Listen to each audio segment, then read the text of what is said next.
তো আজকে আমি আপনাদের সামনে হোয়াটসঅ্যাপের বিষয়ে 3টা মজাদার সেটিং নিয়ে এসেছি। তো 3টা সেটিং শিখার বাদে আপনারা বলবেন, ওহিদুল ভাই আপনি আমাদেরকে কি শিখালেন, অস্থির একটা ভিডিও ভাই। আমার মোবাইল স্ক্রিনটার দিকে লক্ষ্য করেন, দেখেন হোয়াটসঅ্যাপে ওপেন করবেন।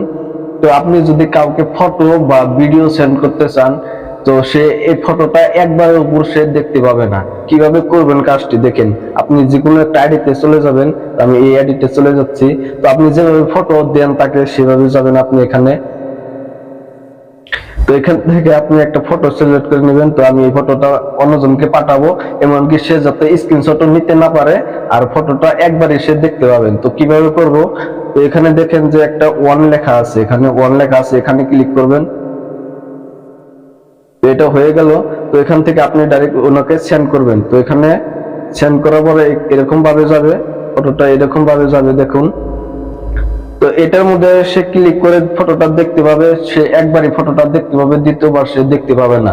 তো 1 নম্বর কাজটি হলো। 2 নম্বর কাজটি হলো, আপনি যদি কাউকে লং ভিডিও সেন্ড করতে চান, 10-15 মিনিটের ভিডিও একটা যদি আপনি পাঠাতে চান, তো দেখা যায় যে হোয়াটসঅ্যাপের মধ্যে 1 মিনিটের উপরে ভিডিও পাঠানো যায় না। আপনি 10 সেকেন্ডে 10 মিনিটের বা 15 মিনিটের ভিডিও কিভাবে সেন্ড করবেন, তো আপনি সেই জিমেইলে যাবেন। তো যাওয়ার পরে যাকে আপনি ভিডিও সেন্ড করবেন এখানে ক্লিক করবেন। তো এখানে লেখা আছে ডকুমেন্টস, এই ডকুমেন্টসে যাবেন। এখানে লেখা আছে ব্রাউজার ডকুমেন্টস, এখানে ক্লিক করবেন। তো আপনি যে ভিডিওটা আপনি সেন্ড করবেন সেই ভিডিওটা আপনি সিলেক্ট করে নেবেন। তো আমি এই ভিডিওটা নিচ্ছি। তো এখানে কন্টিনিউতে ক্লিক করবেন। এখান থেকে আপনি পোস্ট করে দিবেন।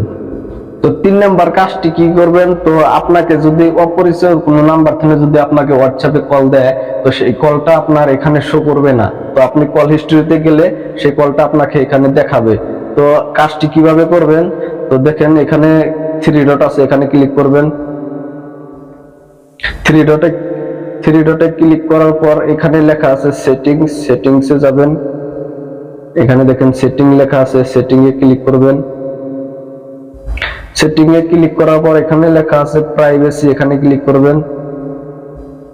প্রাইভেসি আসার পর এখানে দেখেন যে কলস, এটা কলসে ক্লিক করবেন।